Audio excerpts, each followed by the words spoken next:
The grand chamber of Zenith Prime Station floated in the darkness between stars.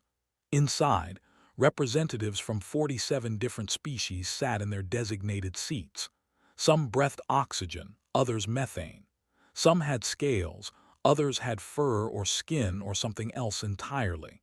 They had all come together for one purpose: to witness the declaration of war against humanity. Park stood at the human section of the chamber. He wore a simple gray uniform with no decorations. His face remained calm as he watched the delegation enter. Behind him, Lee checked her data pad one more time. She had been his aide for 3 years now, and she knew that look on his face. He was thinking several steps ahead. They were in species. They stood on 6 legs with 4 arms that ended in sharp claws. Their bodies were covered in dark purple armor plates. High Overlord led them into the chamber. He was larger than the others, with golden markings on his shell that showed his rank. "The Galactic Council will come to order," announced the council speaker, a floating jellyfish-like creature named. Its voice echoed through translation devices that every species wore. Moved to the center platform. His mandibles clicked together in what humans had learned was a sign of satisfaction. "Honored members of the council," he began, "the Empire brings forth a complaint against the human species." Murmurs filled the chamber. Complaints were common, war declarations were not. "These humans," continued, his voice growing louder, "have expanded into 17 star systems in just 300 years.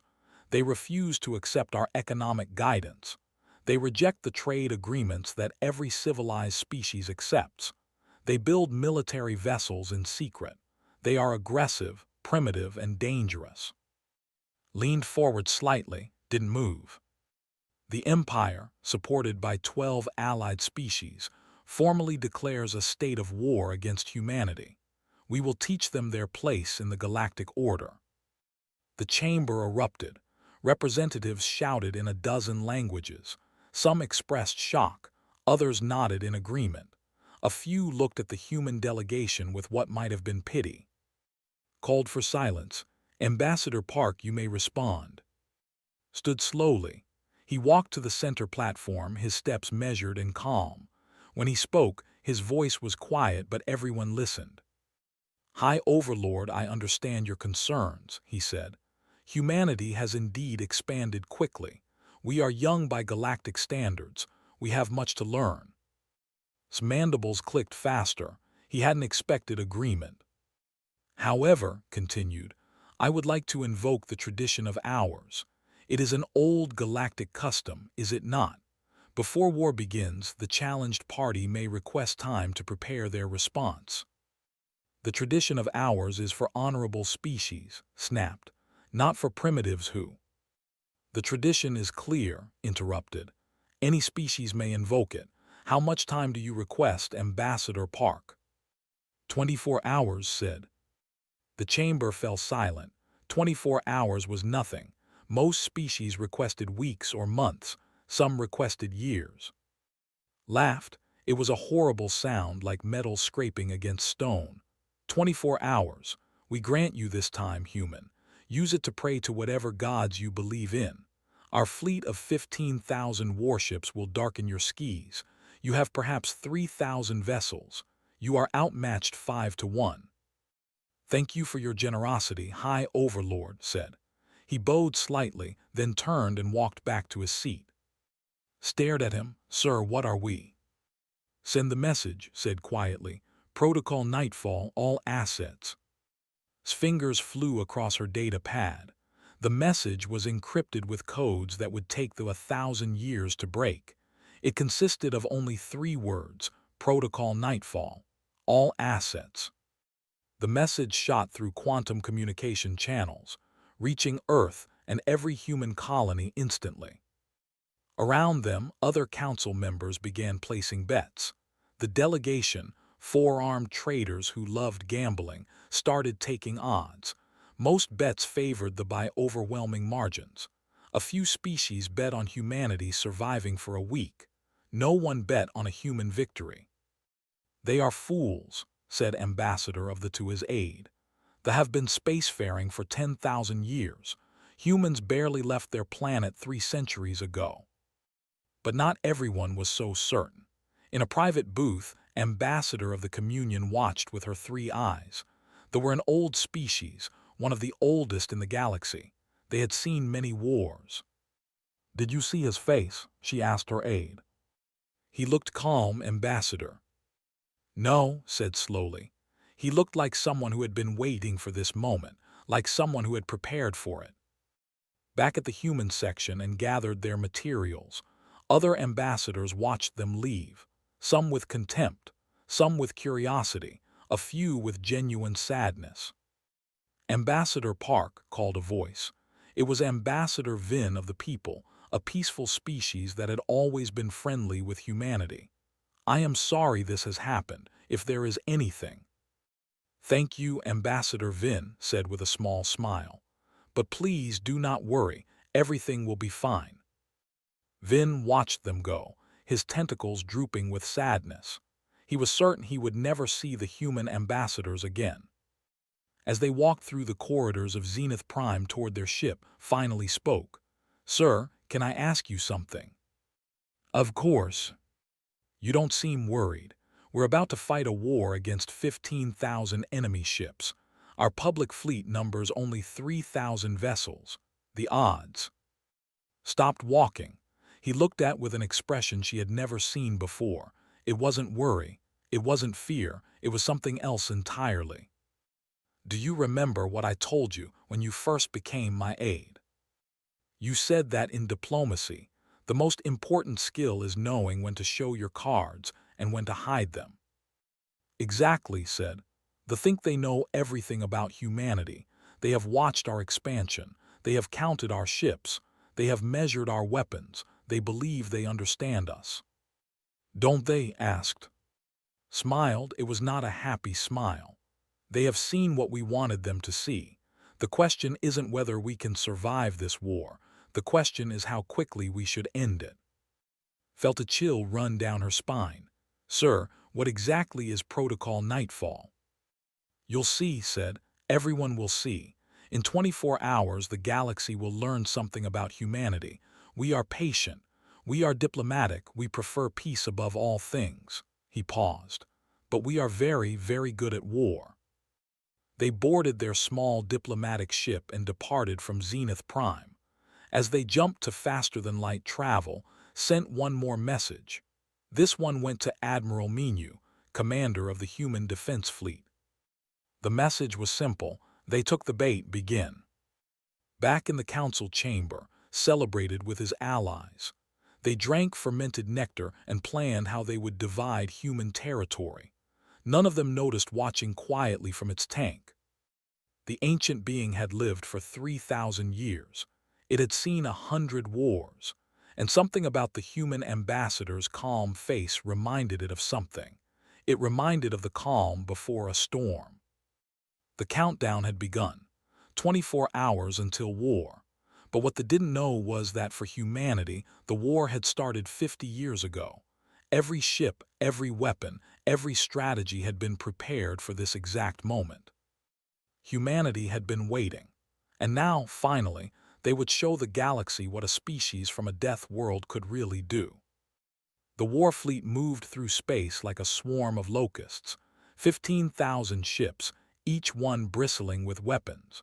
War Master commanded from the flagship Dominion's Claw. His tactical screen showed the human border systems ahead. In 3 hours, they would reach the first human colony. "All ships report ready," his second-in-command reported. "We await your order to attack." Clicked his mandibles in satisfaction. This would be easy. Humans were weak, soft. They came from a planet with comfortable temperatures and abundant water. They had never truly struggled. Not like the who had clawed their way from a harsh world of acid rain and poisonous air. "Maintain formation," ordered. "We will crush them completely." 3 star systems away, in a command center buried deep beneath Earth's largest moon, Admiral Minu watched the fleet on his screens. Around him, dozens of officers worked at their stations. The room was quiet except for the soft beeping of instruments. "Admiral, the fleet is exactly where we predicted," said Commander, his tactical officer. "They're following Route 7. "Of course they are," Minu said calmly.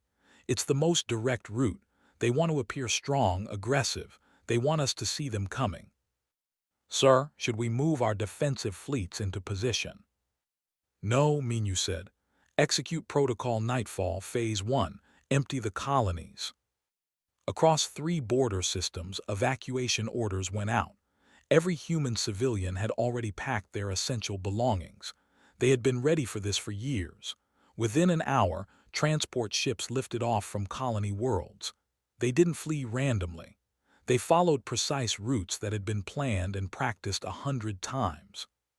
The colonies went dark, power stations shut down, defense platforms powered off. The border systems became ghost towns. Captain watched from her stealth ship Shadow Dancer. Her vessel was tiny compared to the fleet, only 20 meters long, but it had technology that the didn't know existed. It could float invisible in space, its hull bending light around it like water around a stone. "They're entering the system," her sensor officer reported. "First colony in sight." "Keep recording everything," said. "I want to know how they react." The fleet slowed as they approached the first human colony, stared at his screens in confusion. The planet below showed no signs of life, no ships in orbit, no power signatures, nothing. "Scan the surface," he ordered. "War Master, the cities are empty. There are no life signs. The humans have fled." His mandibles clicked in annoyance. "Check the other colonies. They cannot have evacuated everything so quickly." But they had. Every colony in the border systems was empty. The found abandoned buildings, empty streets, and silent defense stations. It was as if the humans had vanished. "This is a trick," hissed. "They are hiding, waiting to ambush us." "Perhaps they are more cowardly than we thought," his second-in-command suggested. "No," said slowly. "Something felt wrong. Send scouts ahead.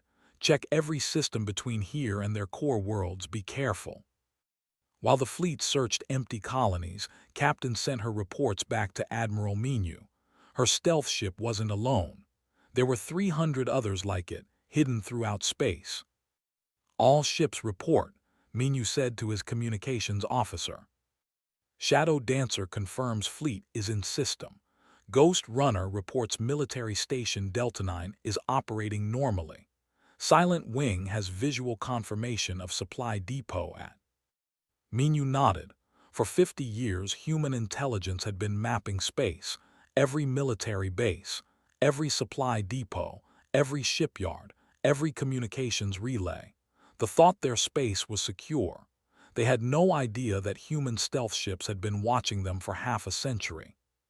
"Phase 2, Minu ordered. Operation Mongoose begins now." In another part of the command center, watched his intelligence screens. He was the chief of human intelligence, a thin man with tired eyes who rarely slept. He had spent 30 years preparing for this moment. "Admiral, all stealth ships are in position," reported. "We have confirmed locations on 47 primary military installations. We also have locations on all 12 allied species military assets. And the beacon disruptors, planted in every allied shipyard as planned.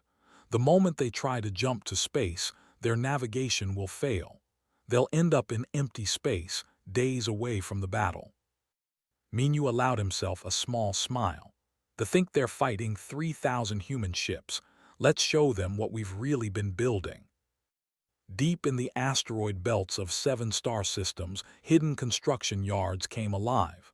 These weren't on any galactic map. They had never detected them. For decades, humanity had been building ships in secret, not just a few ships, thousands of them. Lieutenant Park sat in the cockpit of her destroyer, Hammer of Dawn. Around her, another 500 ships powered up their systems. They had been waiting in the asteroid field of the Deneb system for 2 years, crews rotating in and out, always ready. "All ships, this is Admiral Menu," the voice came through her speakers. "Protocol Nightfall is in effect. Today, we show the galaxy what humanity is capable of. They think they're hunting us. They're wrong. We're hunting them." Grinned. She had been born on a colony world that the Empire had once threatened. She had joined the military specifically for this moment. "All ships acknowledge," she said to her crew. "Weapons hot, engines ready, let's go to work." Across human space, 8,000 ships began to move, not toward the fleet in the border systems. That was exactly what the enemy expected. Instead, they jumped directly into space. War Master was still in the system when his communications officer suddenly spoke in alarm. "War Master, we're receiving distress calls from the—" "What? That's impossible. We're the invasion fleet. Who could?" "It's the humans, War Master. They're appearing throughout our space. Not hundreds of ships. Thousands. They're hitting military stations from 7 different directions." Felt ice form in his stomach. How many ships? We can't get an exact count. At least 8,000, maybe more." 8,000, voice rose. "Our intelligence said they had 3,000 ships. Where did the others come from?"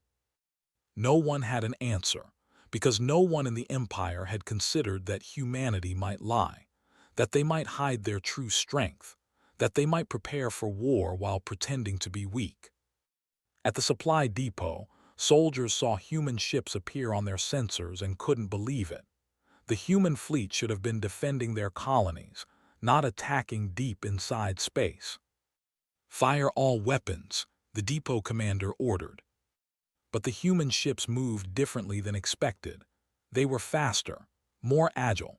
Their formations shifted and flowed like water, impossible to predict.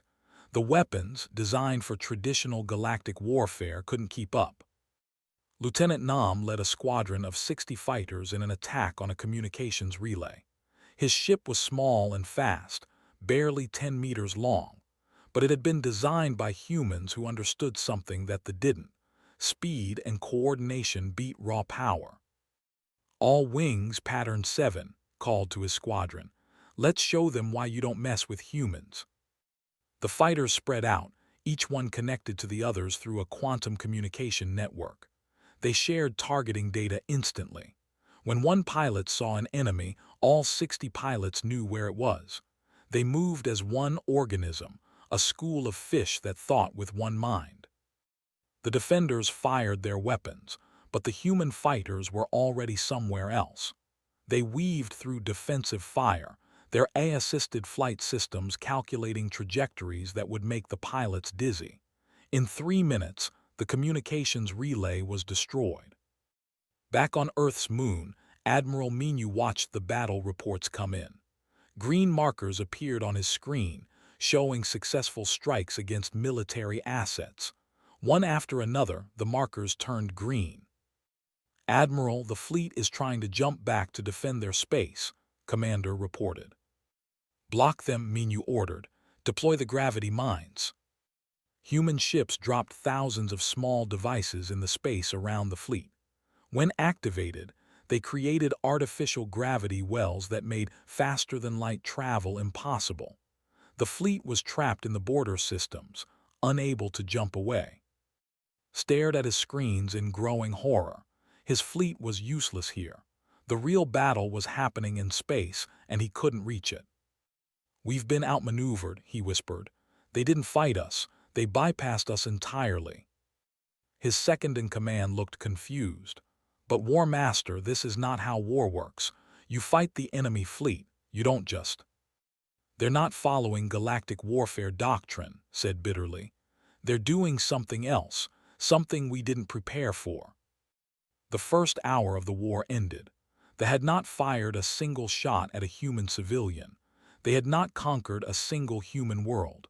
Instead, they had lost 40% of their military infrastructure, and the human fleet was still accelerating. Captain watched from Shadow Dancer as the fleet sat trapped and impotent in the border systems. She felt no joy in their suffering, only a cold satisfaction that the plan was working. "Shadow Dancer to Fleet Command," she reported. They don't understand what's happening. They're still trying to fight a traditional war. They never considered that we would fight differently. Admiral Minu's voice came back. Good, let them keep thinking traditionally. We're just getting started. Dr. Shin stood in the weapons development lab aboard the research station Prometheus. Around her, screens showed the deployment of her most controversial invention. She watched as human ships approached military stations and released thousands of small metallic spheres. Cascade mines are active, her assistant reported, waiting for proximity triggers. Had spent 10 years developing cascade mines. The galactic community had specific rules about warfare. Certain weapons were forbidden, but cascade mines didn't break any rules. Technically, they weren't even weapons. They were just devices that made other devices malfunction. 3, 2, 1 counted, detonation. The mines didn't explode. Instead, they released a pulse of energy that caused reactor cores to become unstable.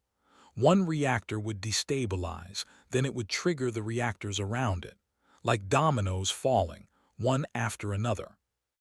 At Military Station 7, the garrison commander saw the strange human spheres floating near his station. His weapons officer fired at them, destroying several, but dozens more remained.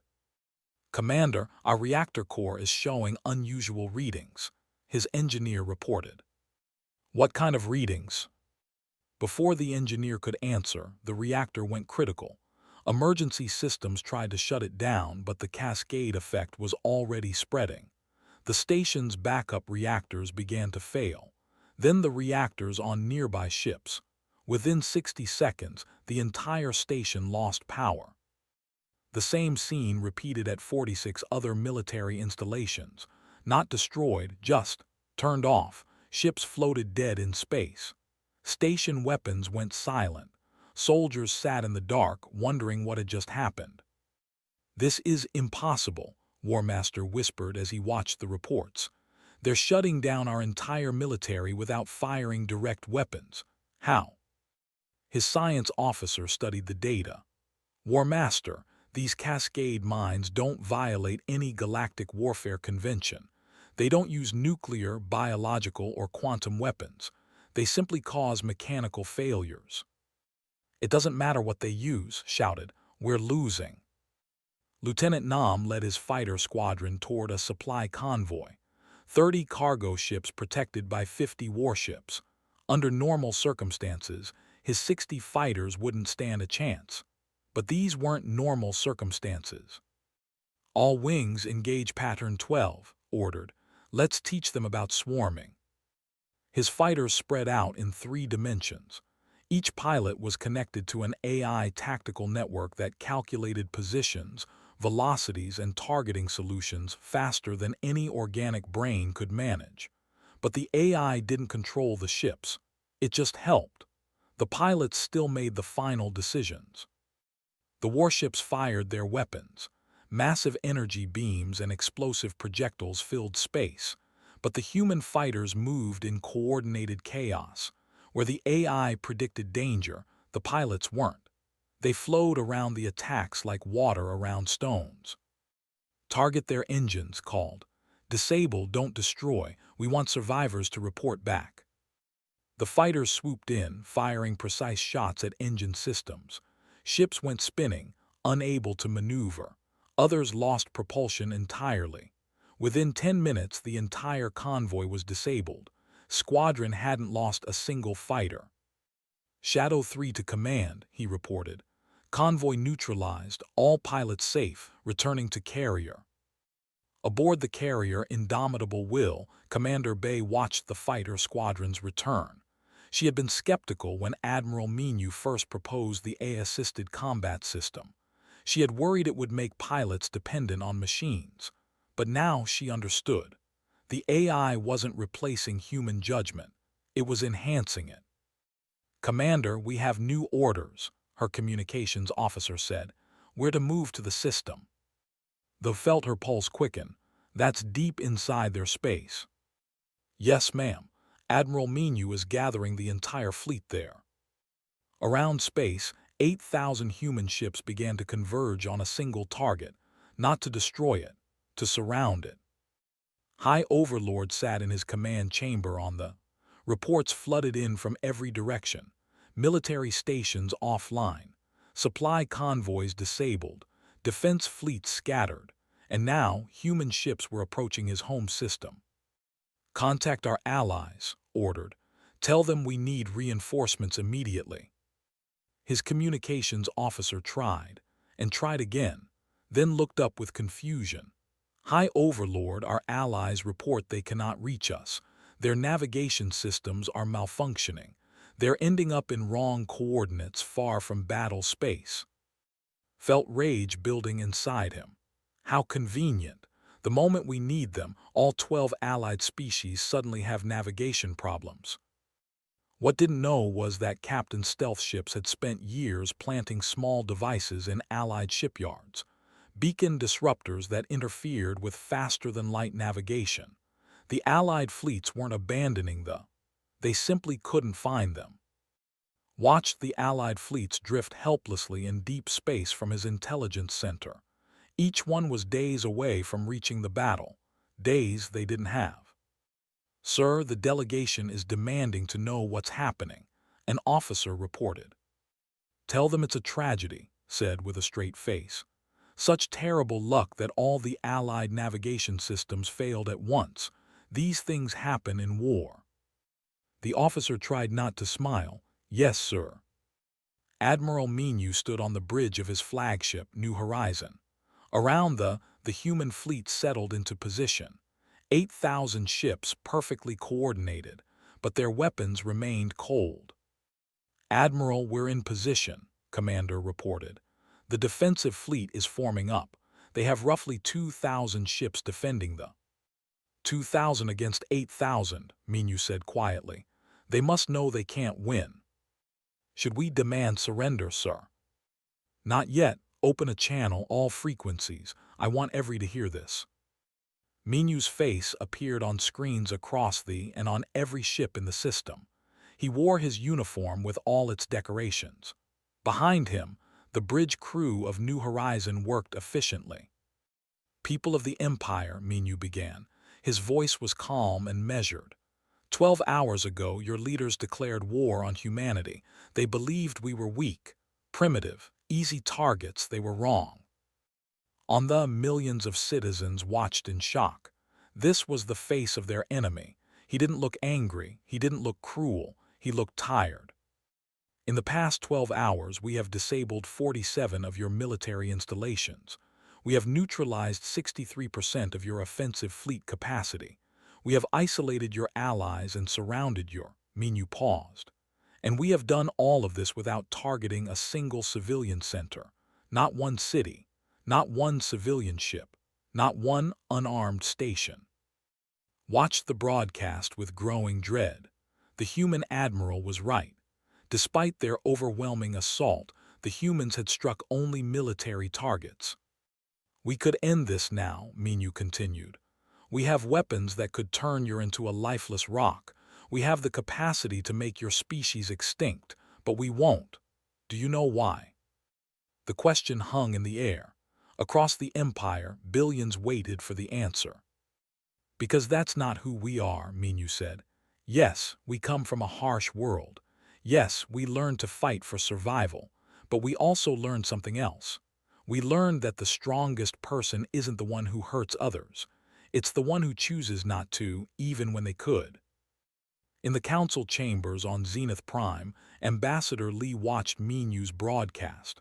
Around her, representatives from 47 species sat in stunned silence.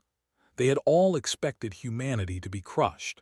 Instead, they were watching something unprecedented. "They're winning," Ambassador Vin whispered to his aide. "The humans are actually winning." "More than that," Ambassador of the said. "They've already won. Now they're showing mercy. That's a power move I've never seen before." Back on the New Horizon, Menu continued his broadcast. "High Overlord, I'm giving you a choice. Surrender unconditionally and your people will be safe. Your military will be dismantled, but your civilians will be unharmed. Your economy will be restructured, but your culture will remain intact. Or refuse and watch your entire military capability cease to exist. Stared at the screen. Around him, his advisors argued. Some wanted to fight to the last ship, others begged for surrender. How did this happen? Asked no one in particular. We had 15,000 ships, we had 12 allies, we had every advantage. His science officer spoke quietly. High Overlord, we underestimated them. We saw their ships and thought we understood their capability. But they didn't just build more ships, they built better ships. They thought differently. They prepared while we assumed. Lieutenant Park sat on the bridge of Hammer of Dawn, part of the fleet surrounding the.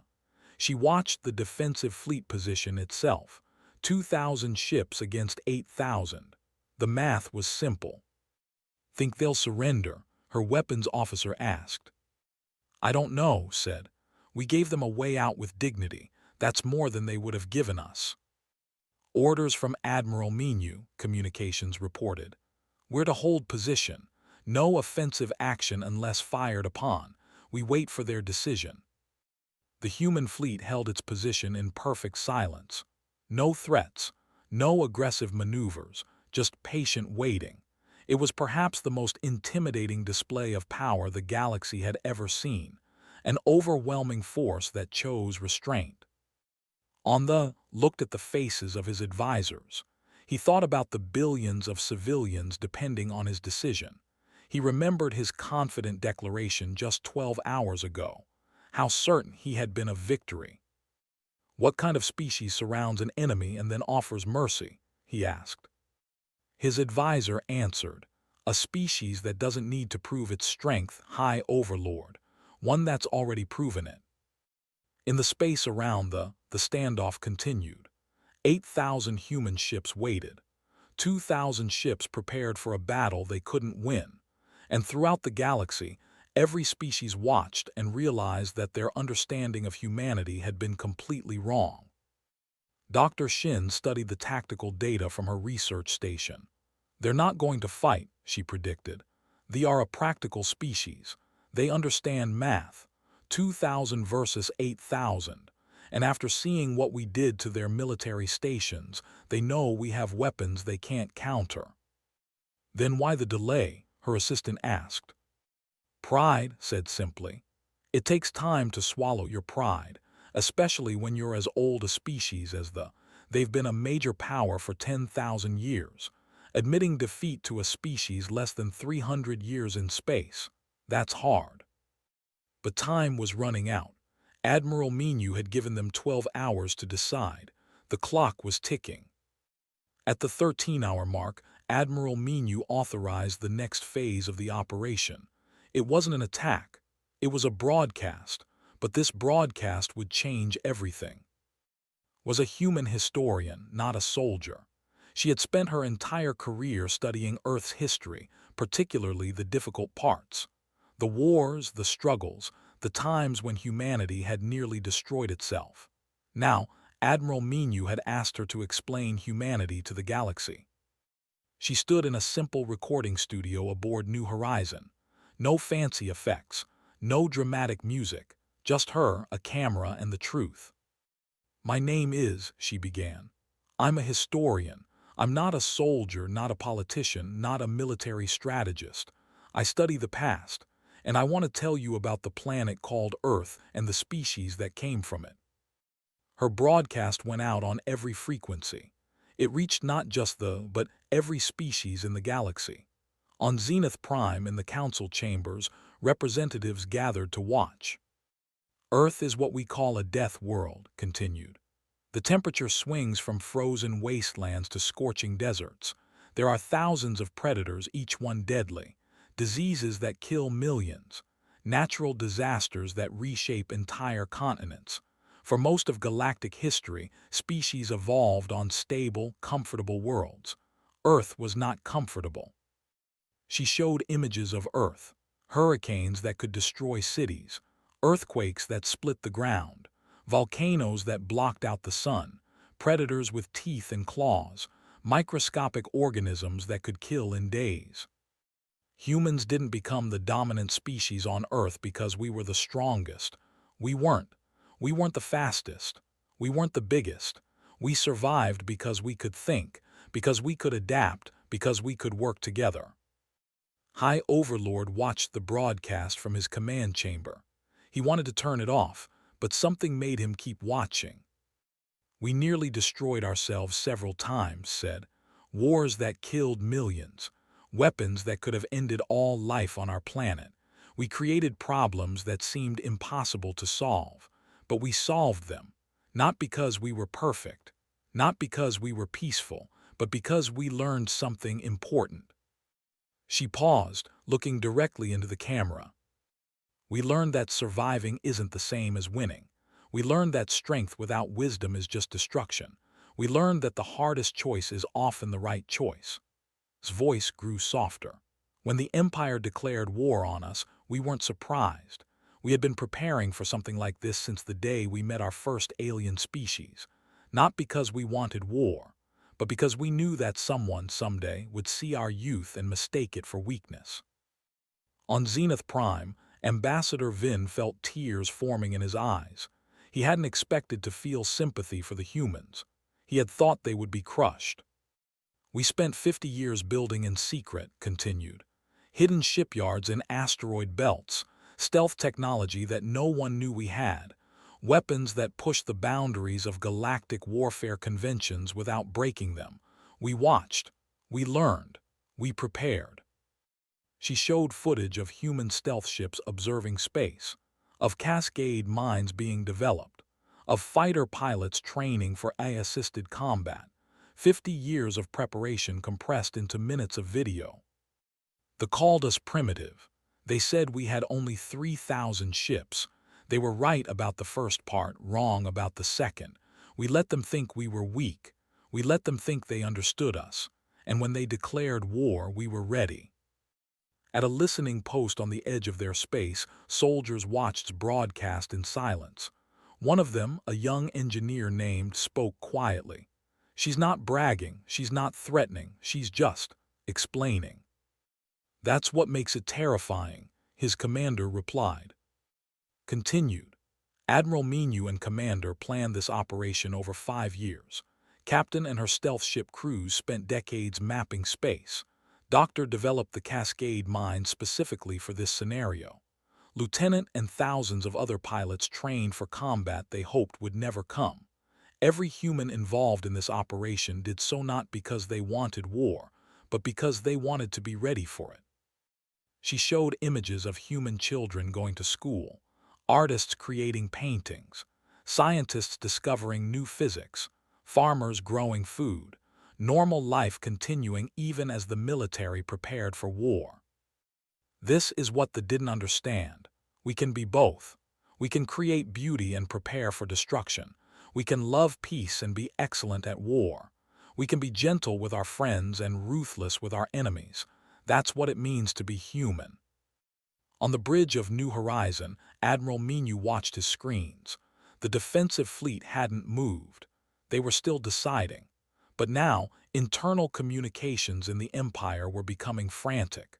Citizens were asking their leaders why they had started a war they couldn't win. Park sat in his quarters aboard the diplomatic ship, watching broadcast with Ambassador Lee. "She's doing well," said quietly. "She's telling them the truth," replied. "That's all we ever needed to do." Broadcast reached its conclusion. "The Empire attacked us because they thought we were weak. They were wrong. But that's not the important part. The important part is what happens next. We could destroy them. We could make an example of them. We could show the galaxy what happens to species that threaten humanity." She shook her head. "But we won't, because that's not who we are. We're people from a death world who learned that the strongest person isn't the one who hurts others. It's the one who chooses not to, even when they could. We're giving them a choice. Surrender and live or fight and die. We hope they choose wisely." The broadcast ended. Across the galaxy, billions of beings sat in silence, processing what they had just heard. In the council chambers, Ambassador spoke first. "They're not just winning militarily. They're winning philosophically. They're showing strength through restraint. That's incredibly sophisticated for such a young species. Young in space travel, another ambassador corrected, but ancient in warfare. They've been fighting wars on their planet for thousands of years.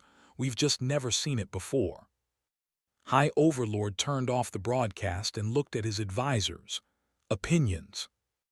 They're bluffing, one advisor said. They couldn't possibly. 47 military stations destroyed in 12 hours. Another advisor interrupted. 8,000 ships appearing where our intelligence said there should be 3,000.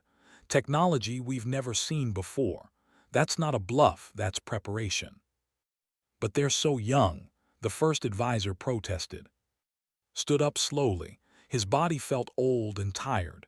Age doesn't matter if you spend that time learning. They learned, we didn't. He moved to the window and looked up at the sky. Somewhere up there, 8,000 human ships waited, patient, calm, deadly. Contact the human admiral, ordered. Request a private channel. Minutes later, faced Admiral Menu on a secure video link. The human admiral looked composed, professional. There was no arrogance in his expression, but no doubt either. High Overlord, Menu said politely. Admiral replied. His translator gave his words a bitter edge. Your historian gave an interesting speech. Is good at her job, she tells the truth. Is it true, all of it? The 50 years of preparation, the hidden shipyards, the planning. Every word. Felt something he had rarely experienced in his long life, respect for an enemy. We underestimated you. We saw your expansion and thought it was aggression.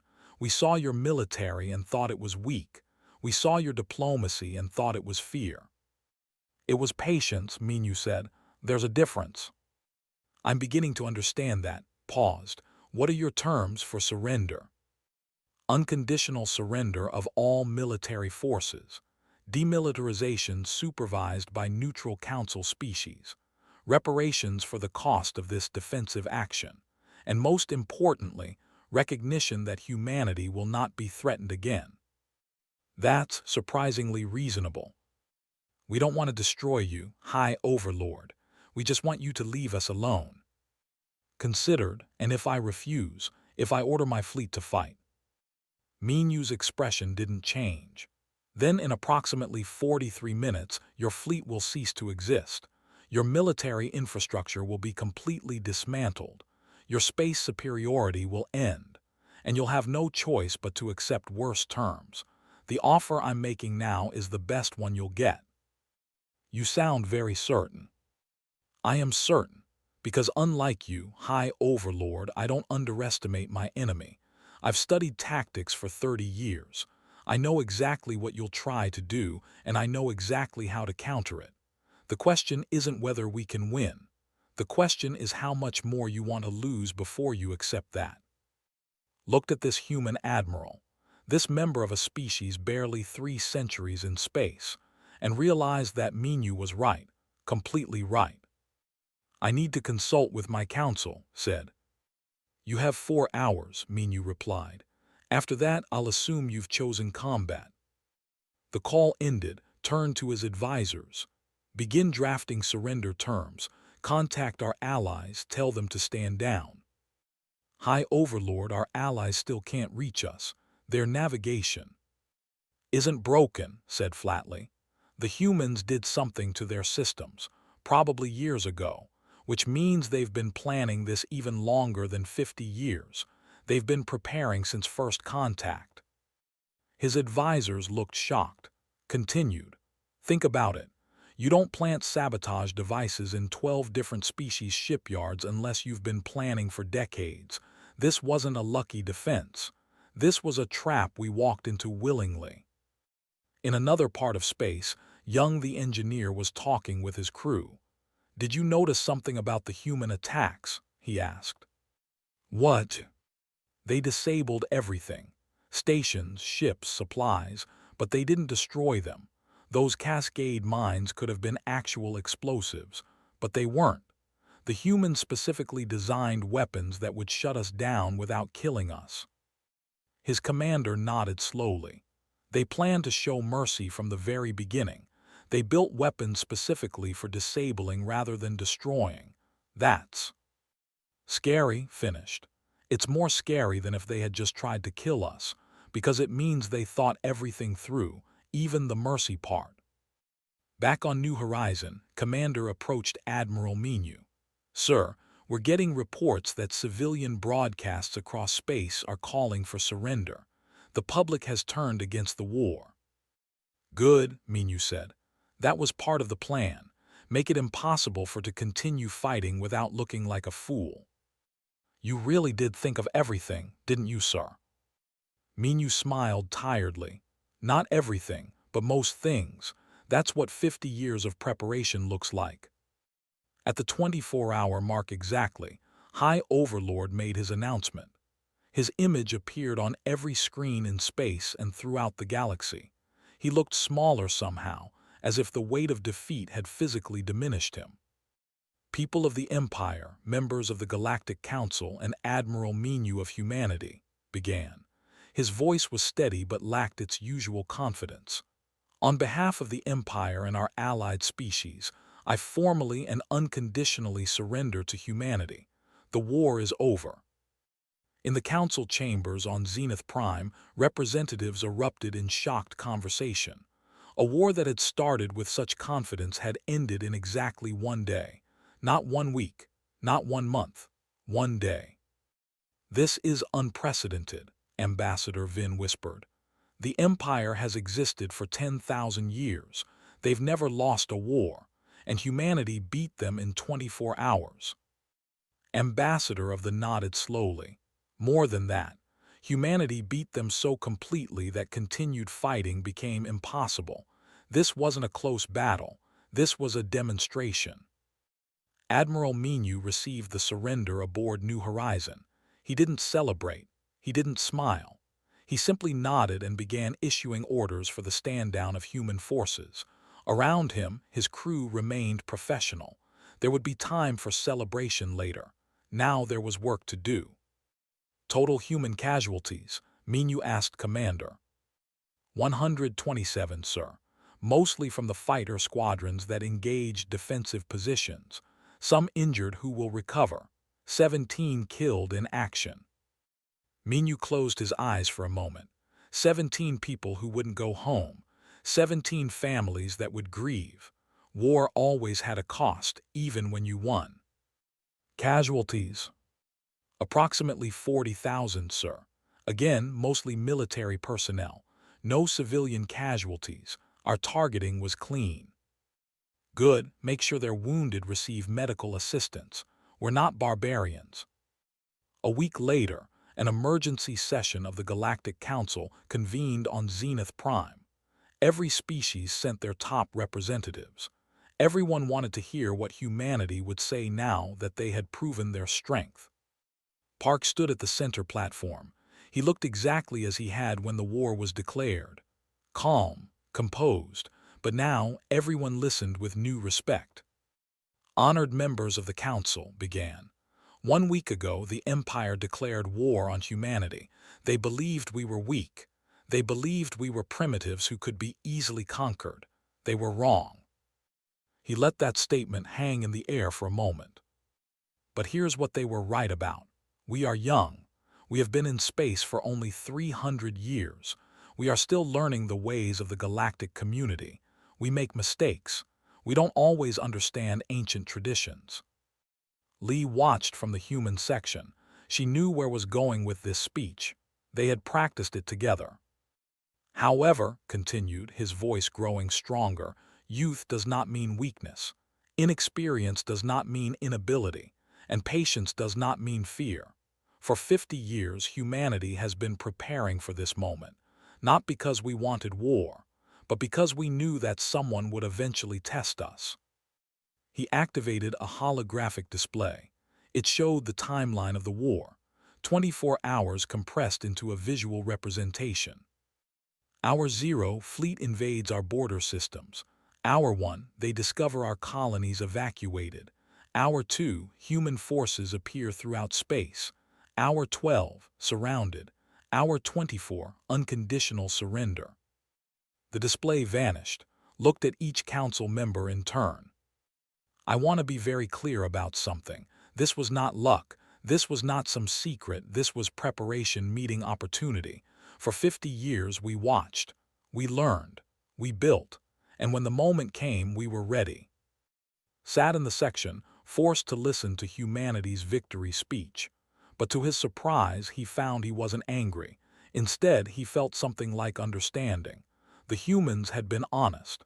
They had shown strength and mercy in equal measure. Continued. The Galactic Council operates under certain assumptions.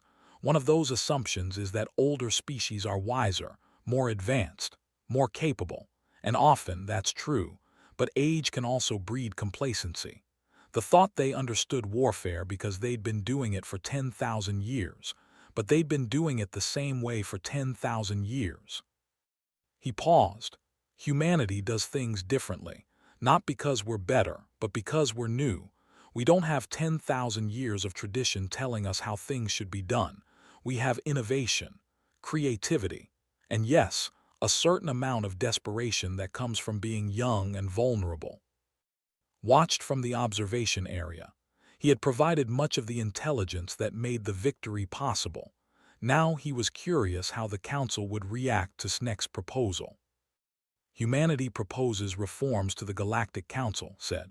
First, species military buildups for defensive purposes should not be subject to Council approval. Every species has the right to defend itself. Second, economic agreements should be voluntary, not mandatory. Trade should benefit both parties, not just the established powers. Third, Council decisions should require 3/4 majority, not simple majority. This protects minority species from being bullied. The Council chamber buzzed with conversation. These proposals would fundamentally change how the galaxy operated. I know what you're thinking, said. The humans just won a war. Now they want to reshape the galactic order. But consider this, we could have demanded anything. We could have taken territory. We could have forced them into servitude. We could have made an example that would terrify every species in the galaxy. He let that sink in. We didn't. We showed mercy. We offered reasonable surrender terms. We helped treat their wounded. And now we're proposing reforms that will benefit not just humanity, but every smaller species in the Council. Because the problem isn't the problem is a system that allows powerful species to bully weaker ones. Ambassador Vin stood up. The people support these proposals. We have long felt that the Council favored older, larger species over younger, smaller ones. One by one, other ambassadors stood. Not all of them. The most powerful species remained seated, calculating what these changes would mean. But enough stood that the message was clear.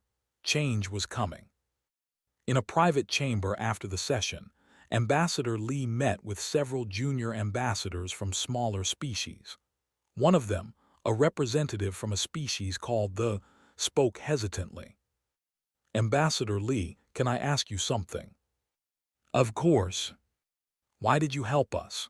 Your proposals will benefit species like mine, but you didn't need to do that. You could have just secured your own position. Smiled, because that's not how we think. On Earth, we learned something important.